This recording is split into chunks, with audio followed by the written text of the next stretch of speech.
Ça fait du bien, allô. Salut à tous amoureux et du cinéma. Alors sachez que c'est la deuxième fois que je vais faire cette vidéo, parce que ma caméra commence à me casser les couilles. On ne perd pas plus de temps, j'espère que vous vous portez bien. Moi, ça va bien. Alors vous allez comprendre pourquoi dans les prochaines minutes. Aujourd'hui on est bien évidemment là, vous l'aurez vu dans le titre, pour parler de l'adaptation en film du jeu Five Nights at Freddy's. Alors pour ceux qui dormiraient au fond depuis 2014, qui ne connaissent pas Five Nights at Freddy's, sortez de votre grotte. Il serait quand même temps, parce que ça va faire, dans 2 ans, ça fait 10 ans que le jeu existe, donc il serait temps d'avoir une vie, les gars.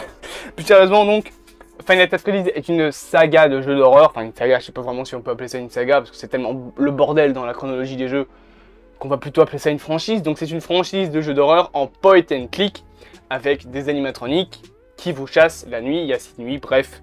Allez sur Wikipédia, Google et votre ami. Bref, depuis 2015, donc 1 an après la sortie du premier jeu, sachant que les 4 premiers, donc Five Nights at Freddy's 1, 2, 3, 4, étaient sortis en 2014 et étaient développés par Scott Canton. Un film Five Nights at Freddy's développé par la Warner était en préparation en 2015.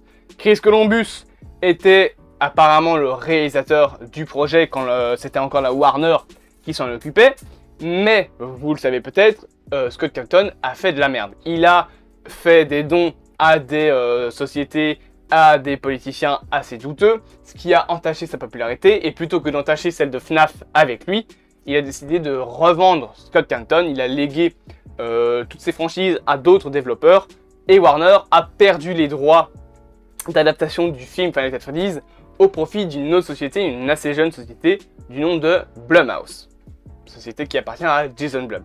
On va reparler de ce qu'ils ont fait plus tard, vous comprendrez pourquoi. Warner, pas très content d'avoir perdu les droits, a sorti un film, je me permets de redresser un petit peu la caméra, avec, comment il s'appelle déjà ce con, l'acteur qui joue Ghost Rider, Nicolas Cage, l'acteur qui joue Ghost Rider, je le connais juste pour ça, en plus c'est des films de merde, c'est terrible. Donc Nicolas Cage a fait un film pour la Warner avec des animatroniques, c'est un film complètement à chier, c'est un plagiat de Five Nights at Freddy's, en mal fait, ça on le sait. Mais Blumhouse il y a quelques mois, je pense que c'était en juillet 2021, en juillet ou vers septembre, octobre, décembre.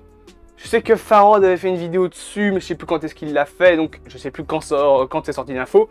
Mais donc on avait eu des infos comme quoi que un scénario avait été potentiellement trouvé, puisqu'on sait que Scott Canton, même s'il a perdu les droits, est toujours derrière le film FNAF, il a toujours son mot à dire, parce que malgré tout il est quand même le détenteur de Five Nights at Freddy's, c'est toujours lui le grand patron. Et le problème du film FNAF, c'est que Scott Canton voulait que le scénario soit parfait, donc il n'arrêtait pas de repousser le film, et au final les premières infos sont sorties vers 2020-2021, alors que le projet date de 2014. On a eu comme info que un scénario avait été trouvé, nom de code Mike. Alors je vais pas vous faire l'affront de vous expliquer c'est qui Mike Smith dans les premiers jeux Five Nights at Freddy's, mais donc voilà, on avait eu cette info là et une info comme quoi que le tournage du film pourrait commencer en printemps 2021. On n'a plus d'infos depuis, jusqu'à il y a 5-6 jours, où notre cher ami Jason Blum a fait un tweet. Un tweet que je vous lis, où il est marqué en anglais, et puis je vous donne la traduction. It's great to be working with Jim Henson Creative Shop. Point. Their experience and expertise with animatronics is absolutely killer. Mon accent anglais est ignoble. Alors qu'est-ce que ça veut dire tout ça? Il nous dit donc, c'est incroyable, c'est génial de travailler avec des sociétés, enfin avec la société Jim Henson Creature Shop. Qu'est-ce que c'est cette société-là? On en reparle juste après. Leur expérience et leur expertise avec les animatroniques est mortelle. Avec le petit arrobase Blumhouse et une image à l'appui. On reparle de l'image juste après. On reparle du arrobase Blumhouse juste après, vous comprenez pourquoi. Alors, qui sont les fameux Jim Henson's Creature Shop? C'est une société qui existe depuis 1979. Je sais plus où ils sont basés, je sais que c'est aux États-Unis, mais je sais plus dans quelle ville, et qui est spécialisée dans la conception d'animatroniques pour la télé et le cinéma. Et vous voyez tout doucement où je veux en venir. Il nous parle également dans son tweet de Blumhouse, donc avec le arrobase Blumhouse. Blumhouse étant encore actuellement les détenteurs des droits d'adaptation du film Five Nights at Freddy's. Je pense que ça se voit que je suis un peu fan du jeu.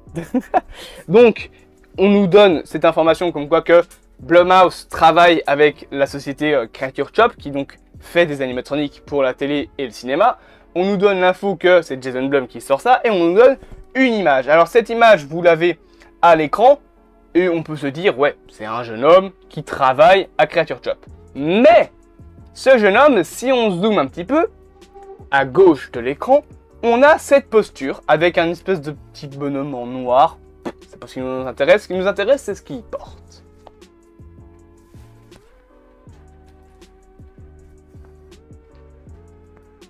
Un ventre bedonnant, un petit nœud papillon, des bras moelleux, si je puis dire. Bon, ça c'est une peluche, donc des bras un peu gros. Et bon, là c'est une peluche, donc ça se voit pas. 4 doigts qui tiennent un micro. Cette image n'est autre que l'image que je vous montre à l'écran, qui est donc Freddy. C'est lui Freddy, hein, je le précise. Dans les jeux Five Nights at Freddy's. Nous avons donc, comme sur l'image que vous voyez, là je vous mets les deux sur le côté, le ventre bedonnant, le nœud papillon, le micro et la main. Donc, là on peut se dire, oui mais il y a un jeu Five Nights at Freddy's Plus qui est prévu, peut-être que Blumhouse travaille avec Scott Games sur la conception des animatroniques pour le jeu. Blumhouse ne sont les détenteurs des droits de FNAF que pour l'adaptation du jeu. Ils ne travaillent pas sur les jeux, ils n'ont absolument rien à dire sur la production des jeux FNAF. Par contre, sur la production du film FNAF, c'est tout eux. Ils s'occupent de tout. Et c'est là que je fais la petite aparté. Pourquoi est-ce que je disais que je préférais que ce soit Blumhouse qui s'en occupe? Parce que vu ce que fait Warner avec les franchises, on a bien vu que ça faisait de la merde. Justice League, c'est vraiment l'exemple par excellence. Donc quand je savais que c'était la Warner, j'étais pas bien. Par contre, quand j'ai su que c'était Blumhouse qui s'occuperait du film, là j'étais un petit peu mieux. Pourquoi est-ce que je dis que j'étais un petit peu mieux? Tout simplement parce que Blumhouse, niveau film d'horreur, ils nous ont déjà sorti des dingueries. Ils nous sortent les anciens Halloween, enfin c'est eux qui s'occupent de la nouvelle trilogie Halloween. Ils nous ont sorti Happy Birthday, ils nous ont sorti récemment Black Phone avec Ethan Hawke. Ils vont nous sortir The Maid, Them. C'est Them, je pense, le titre du film, mais bref, un film d'horreur. Mais surtout, ils nous ont sorti en 2012 l'un des meilleurs films du monde, Sinister. Alors, ce film est choquant, très choquant, ok? Les enfants n'y sont même pas à l'abri. Mais allez le voir, pitié, si vous aimez les films d'horreur, bah déjà vous l'avez déjà vu, mais si vous aimez les films d'horreur de loin, que vous vous intéressez aux films d'horreur, commencez par Sinister.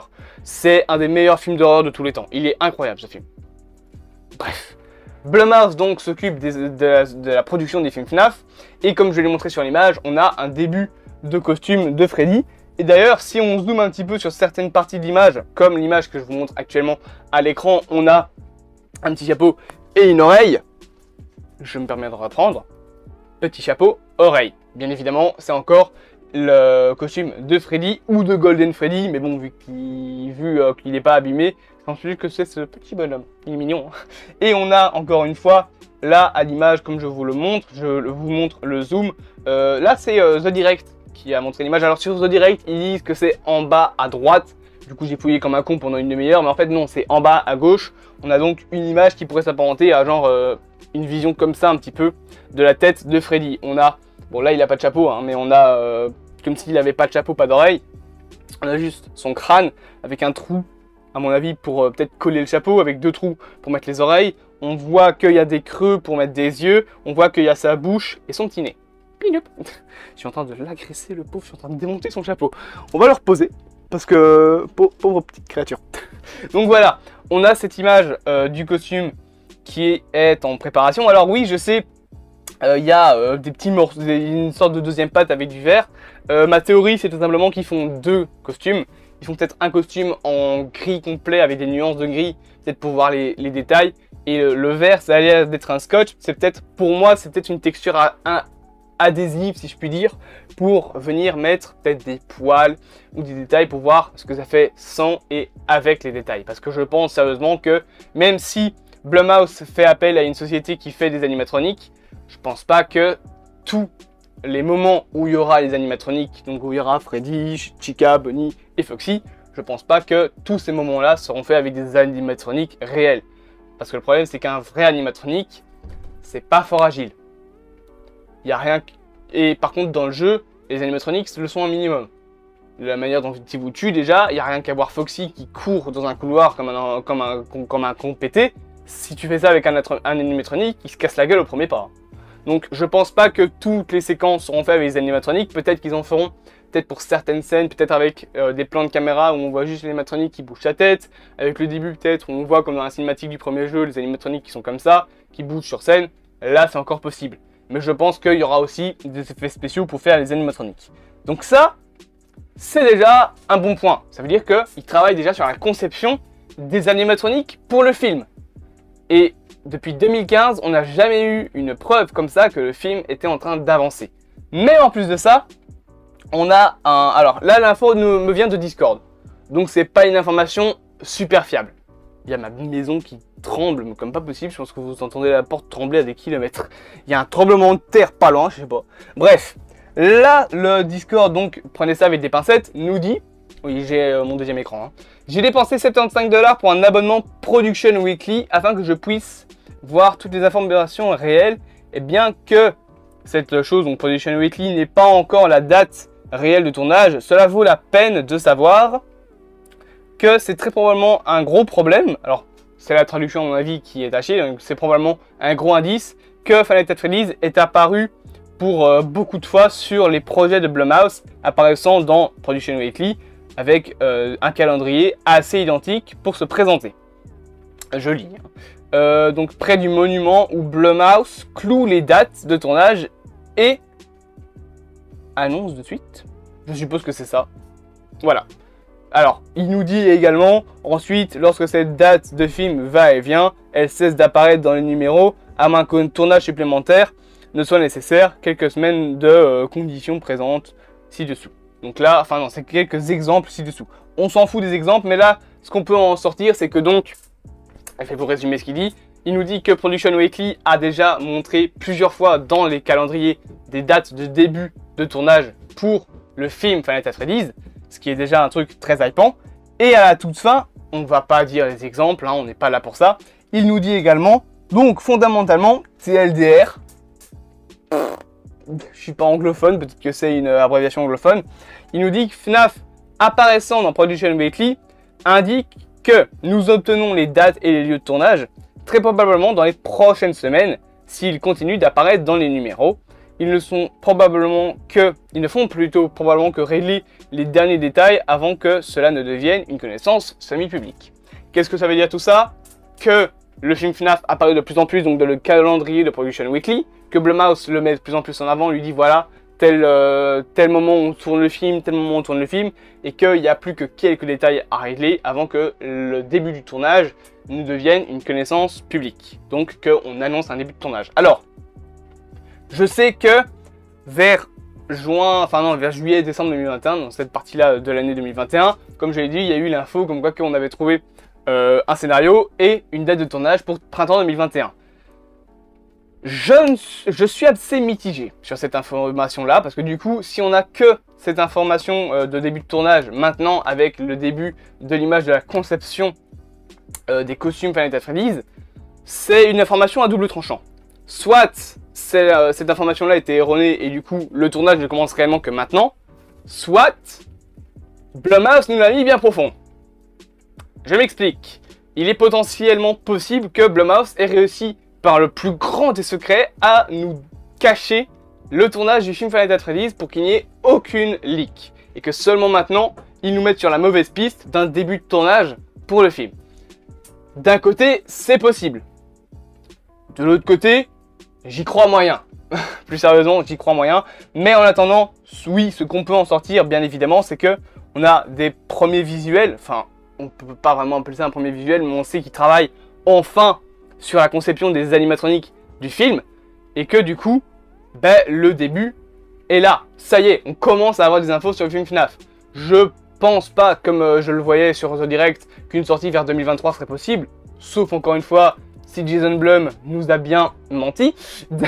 Mais soyons objectifs 2 secondes, je pense plus qu'on peut attendre une sortie vers 2024-2025. Potentiellement 2024 pour fêter les 10 ans du jeu. Ce serait un bon coup de pub. ce serait un bon coup de marketing, donc je pense qu'on peut attendre une sortie du film vers 2024. C'est toutes les infos qu'on avait concernant le film Five Nights at Freddy's. Enfin, déjà, on a des infos. Alors, je sais que vous me demandez beaucoup de faire des vidéos sur l'histoire de personnages, sur l'histoire de jeux, etc. Bah, si vous voulez, dites-le moi en commentaire. On peut faire la vidéo, l'histoire des jeux Five Nights at Freddy's. En attendant, moi, ce que je vais faire, c'est que je vais reprendre mon clap. Je vais vous poser une deuxième question. Oups, là, pardon, j'ai pas fini. Lui, là, ça pourrait pas être la mascotte? C'est genre, hop, c'est lui qui clappe. Puis seulement, aujourd'hui, ce sera lui qui clappe. Je suis un gamin. Voilà. Bien évidemment, n'hésitez pas à vous abonner, partager, liker, commenter si vous êtes habitué à la chanson. Moi, je vous dis à plus à mon temps du cinéma. Passez une bonne journée et comme je l'ai dit, c'est lui qui clappe.